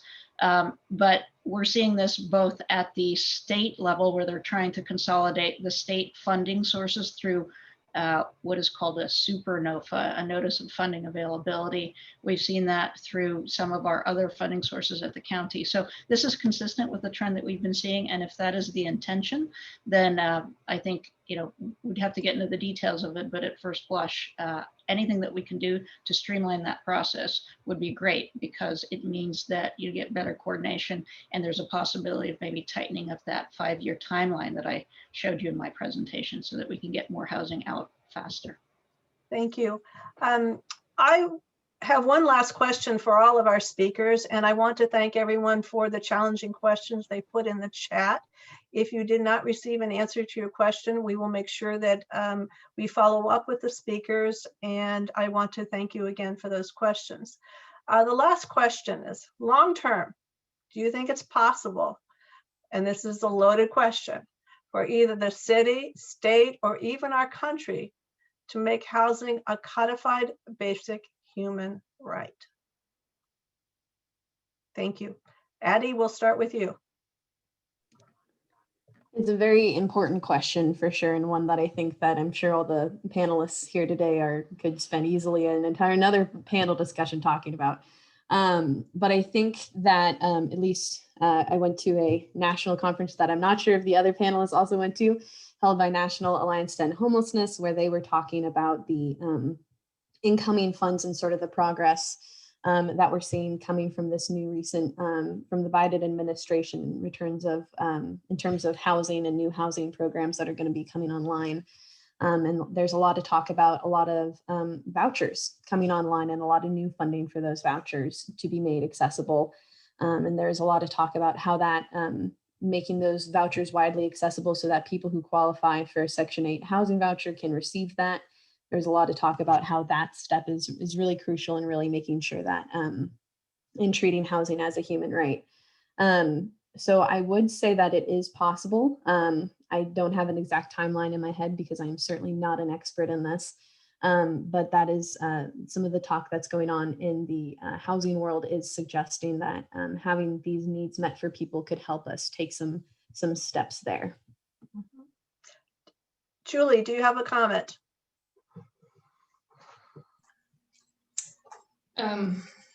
Yeah, well, I am hopeful. I think all of us here, at least, and then others, have acknowledged that we cannot continue supporting people living on the streets. That doesn't solve anything, and it results in a myriad of problems that are way worse than anything we can imagine. So I'm hoping that with the new administration in Washington and with other leaders, that we can move the needle on this. We can't be putting people on the street. That can't be our new normal. We can't leave this legacy to our children and grandchildren. Thank you. That makes Paul. no sense. Paul, please. Yeah, at a city and state level, it seems very challenging. Both at those levels, there are budgetary things that can come up. So New York did try to do this. It ended up crashing. They had to ask to be helped out from HUD so that they just didn't displace a lot of people. So it feels like HUD at the federal level, restoring HUD's budget to what it was in the 60s and 70s until it got decimated in the 80s is the way to go. I mean, getting a bunch of vouchers out there in the time being, but I think in the long term, HUD needs to go back to, it's my personal opinion, I'm not speaking on behalf of the city, it needs to go back to funding public housing and affordable housing development, which it abandoned in the favor of paying market rate vouchers to landlords in the community. Public housing failed because we funded it and then abandoned it, and it was never sustainable with the rents that people paid. So we've got to fund and build public housing and then provide funding to sustain it and make sure that it's good quality, and continue to also invest in our affordable housing developers as well, and just build more affordable housing. We definitely in Southern California do not have enough housing units to sustain the amount of people living here in Southern California. So we can't just voucher our way out of it. Thank you. Paige, quickly. I think as someone who loves Long Beach, I would just be optimistic and say, yes, I think it's possible here in the city. I think we have a community that has a large enough heart and a very successful organizing, advocating type of community. So I think, whoever asked that question, I would just say thank you. And maybe you can be the leader of that work that's going to need to happen on the ground up, right? So it'll take a village for sure. And Suni as the affordable housing provider.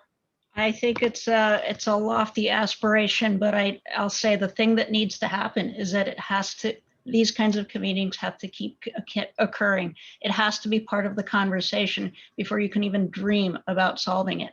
And we are starting to talk about it in the last 2-3 years in California, but you don't hear about it nationally. It's the HUD secretary who was the designated survivor because he wasn't important enough in the movie, right? So it's the kinds of things where we have to start talking about. If you track the 2020 election and the 2016 election, the word housing was very rarely used. You hear about education, you hear about healthcare, you hear about the digital divide, you hear about immigration. Housing is, if we all believe it's a basic human right, why are none of our leaders talking about it? So these kinds of activities at the state and local level are really elevating the conversation, but we've got to get it up to a national level. And you need that in order to move this conversation forward and really have the right kinds of resources and political will in order to make this happen. Thank you for that final comment. To all of our speakers, I personally want to say it's been a pleasure working with you and to having you with us, and to everyone who has participated. Charlene, back to you. Thank you, Natalie. Great job. I want to thank everyone for participating in this event, and please note that we will be sending a thank you email to attendees with information about resources as well as the links to the event recording. We hope you will share this information with your friends and families and join us in advocating for solutions in our communities. Thank you.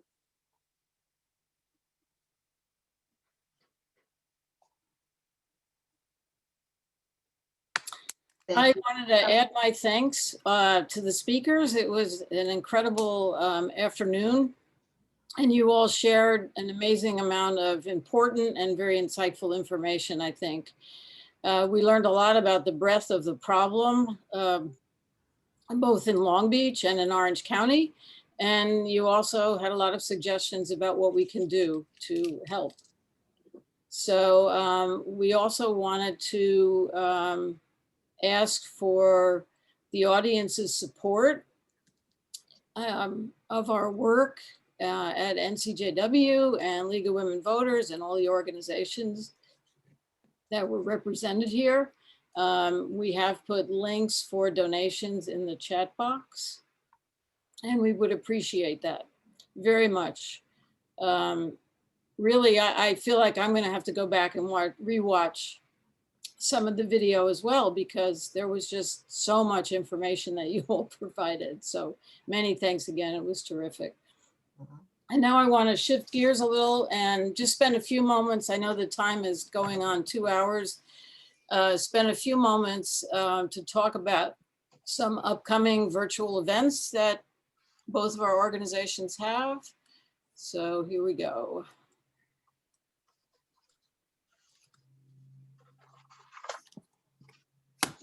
Yep, give me a moment.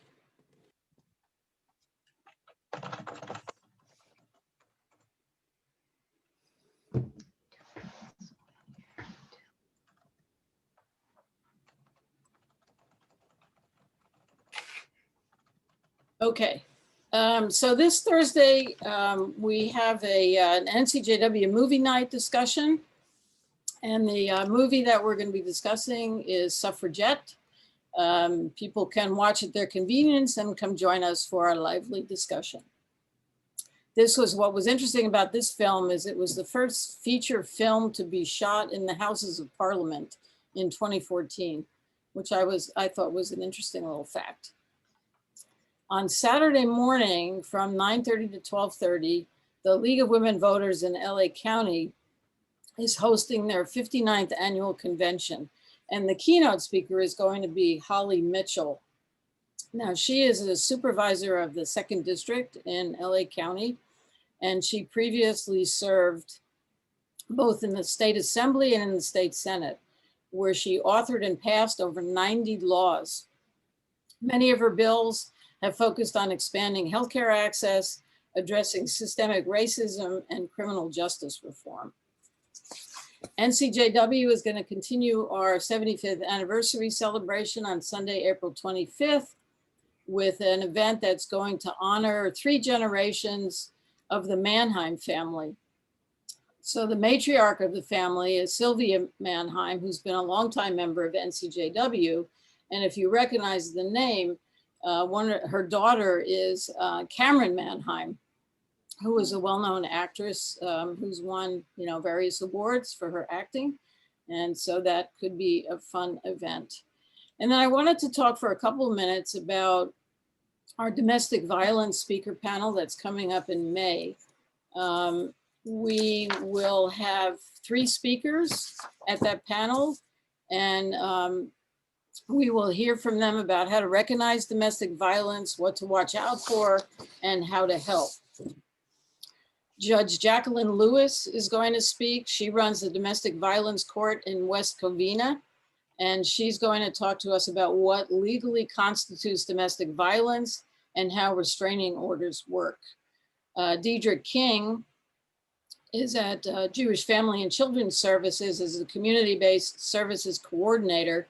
She's going to take us through the cycle of violence and tell us what we should watch for in our family and friends, a difficult subject indeed. And Jennifer Barbosa, who's a youth services coordinator at the Women's Shelter in Long Beach, will share her own personal story as a domestic violence survivor, and will give us some ideas about how to help a victim leave an abusive relationship. Again, not an easy topic, but we anticipate that we'll learn a lot as we did today, and we hope that you can join us. So until we see you again, stay safe, everybody, and stay well, and we will say goodbye for now. Being here, we appreciate your attendance. Look forward to seeing you. Thank you. Thank you to all the speakers.